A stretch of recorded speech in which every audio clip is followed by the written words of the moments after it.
Gnothon Seaton, the Greek phrase that means know yourself, the saying that came from the god Apollo of the ancient Greeks. This saying, a nugget of spiritual gold, is addressed to every living being, but especially to the rational man.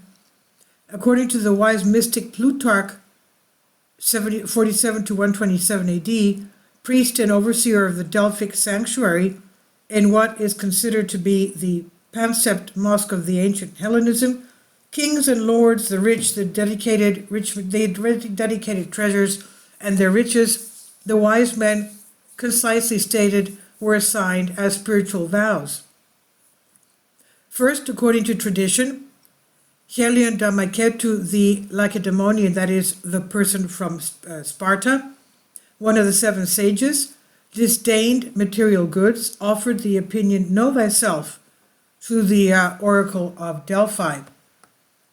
He was also initiated by other sages in hundreds of sayings, with two words usually expressed, were donated to be there at Delphi, written on pillars, columns, walls, etc.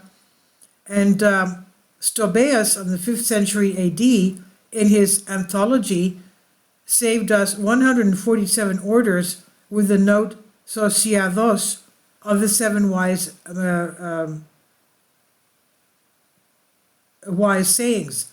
Plato in Protagoras argues that the first quotations donated to Delphi were Gnothi Seaton, which means know yourself.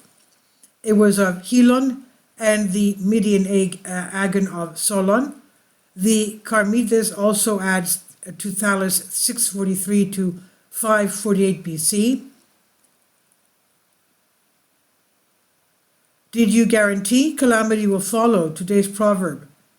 Now, guarantor, good prayer, according to Plutarch, know thyself, came from this god Apollo and was written in many places in the Delphic sanctuaries.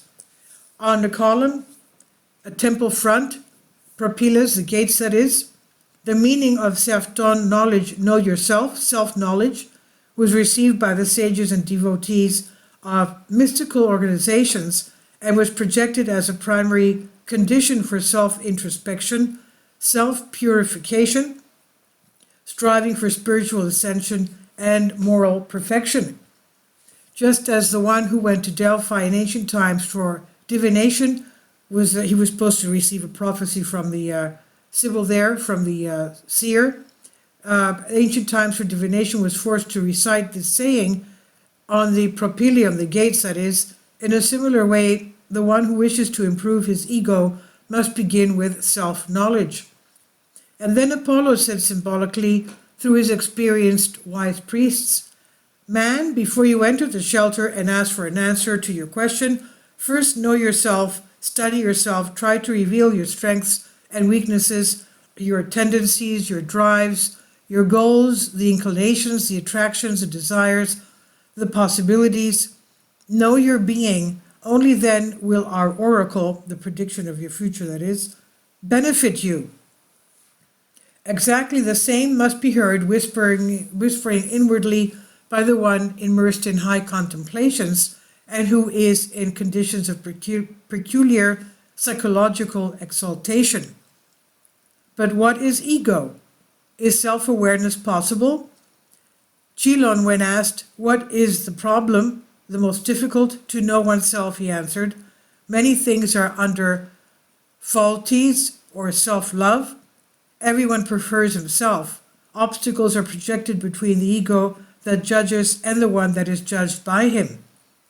This obfuscation of the judgment of the self-judged by self-love was excellently taught by Aesop, the guy who wrote Aesop's fables, with the well-known fable, each of you carries two sacks, one in front for other, that there's foreign things, and the other behind for his own faults. Which does he not want to see? Which he doesn't want to see. In other words, the sack that you carry in front of you is the sack with the faults of other people that you want to see, but the sack that you carry behind you are your faults and you don't want to look at them. And this I've translated from a Greek article. Please leave your comments and thank you for your support.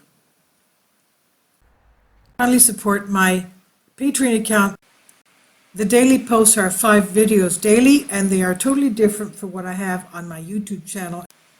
Thank you so much for your support and that you find all my content so interesting. You'll find the Patreon account details in the description box below.